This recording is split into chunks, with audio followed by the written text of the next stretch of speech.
Congressional hearings often become flashpoints where politics, ideology, and public messaging collide. And this exchange quickly became one of those moments. Conservative commentator Candace Owens appeared before lawmakers and faced questions not only about her political views, but about her broader criticisms of the Democratic Party, identity politics, and activism on college campuses. What begins as a routine line of questioning soon turns into a wider conversation about race, economic policy, and political labels in modern America. Moments like this are significant because congressional hearings aren't just about legislation. They're also platforms where competing narratives about the country's direction are put on display for the public.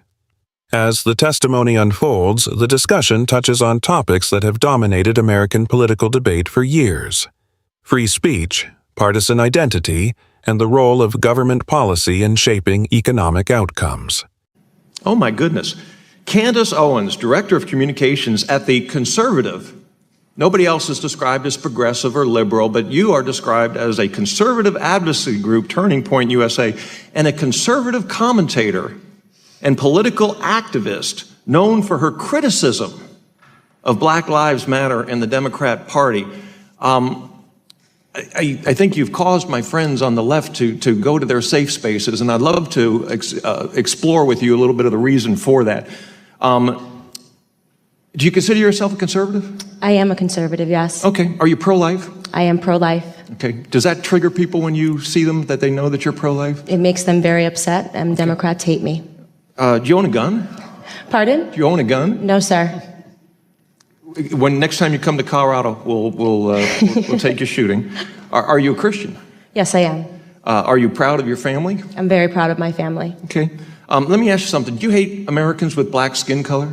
Absolutely not. I actually love Americans with black skin color so much that I'm willing to fall on the sword 1,000 times for them to wake up and realize that we are being lied to, abused, and used by the Democrats. How about Americans with white skin color? Do you hate them? I do not, and that's a problem for people on the left. Do you hate Hispanics? I do not. Do you hate Asians? I do not. Do you hate lesbians or gays or anybody from the LGBTQ community? Nope, I've got all of that in my family. I'm baffled because in the chairman's opening statement, he said that you openly associate with purveyors of hate. Yes, purveyors of hate by his definition is anybody that supports the president. I support the president because he's done a tremendous job in helping the black community, despite all of the rhetoric from the media and leftists, which do not want him to be successful. Tell me a little bit about how the president has helped the black community, if you would, please. Well, he's lowered the black unemployment rate. It's the lowest it's ever been in the history. He's getting us off of our feet. We see, I believe the last number I checked was 3.5 million people are off of food stamps, something that the Black Caucus sat down and didn't applaud. Neither did any of the Democrats applaud, because they want a system where blacks are dependent on the government. They are the people that put in place the policies that broke down the black family. And the biggest problem that's facing our community is father absence. In every room that I've been in with the president, he talks about real issues, and he doesn't pander to us. He doesn't do Alexandria Ocasio-Cortez's Southern drawl accent and speaking to us like we're slaves. He asks us important questions. And the most important question he could have asked was, Black America, what do you have to lose? Because we were already losing under Democrat leadership.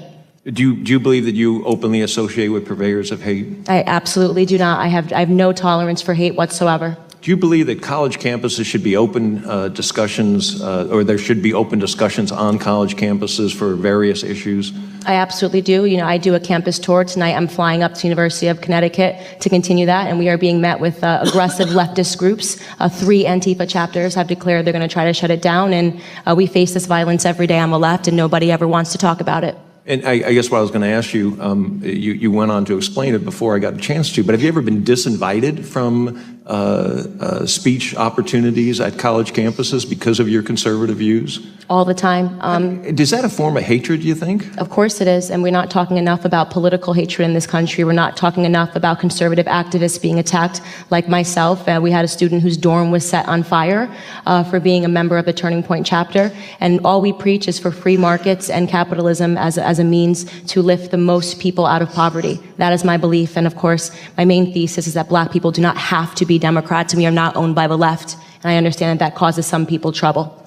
So, As a conservative, you've attended many conservative events and visited with many conservatives. And I am not denying for a moment that there are white supremacists and we should condemn white supremacists, that there are Nazis and we should condemn Nazis, that there are hateful groups all across the political spectrum and we should condemn those.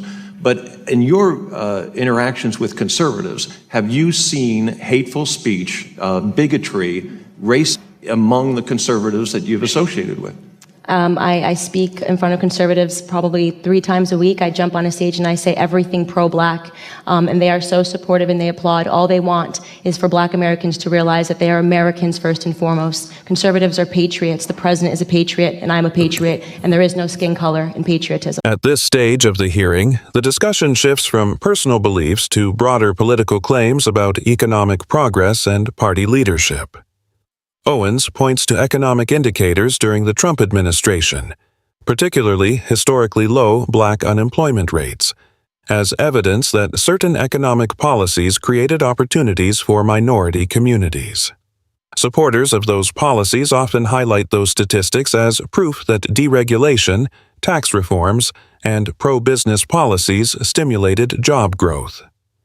Critics, however, frequently argue that economic trends are complex and influenced by long-term cycles, previous administrations' policies, and global economic factors. This is a common dynamic in political debates. The same set of numbers can be interpreted very differently depending on the policy framework someone believes in. The exchange also touches on another controversial issue: free speech and ideological conflict on college campuses, where conservatives often argue that their views are increasingly restricted, while many progressives counter that universities are simply responding to harmful rhetoric. The broader question for viewers becomes, how should we evaluate political claims about economic success or censorship? Is it purely about the numbers or about the interpretation behind them? By the end of the exchange, the hearing illustrates something larger than a single testimony. Moments like this show how congressional platforms can become stages for national debates about identity, ideology, and political accountability. For Owens and her supporters, the testimony represents a defense of conservative values, free market economics, and the idea that political affiliation should not be predetermined by race or background. Critics, on the other hand, view these arguments as part of a broader ideological clash over how systemic inequality, social policy, and political rhetoric should be addressed in the United States.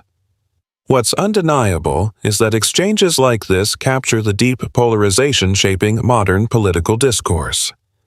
They also highlight how public hearings are increasingly consumed not only by lawmakers in the room, but by millions of viewers online who interpret the moment through their own political lenses. What do you think about the arguments raised during this hearing?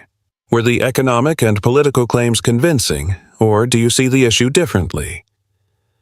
Let us know your perspective in the comments below, and if you want more balanced, fact-based breakdowns of major political moments like this, be sure to like the video, share it with others, and subscribe for more in-depth analysis.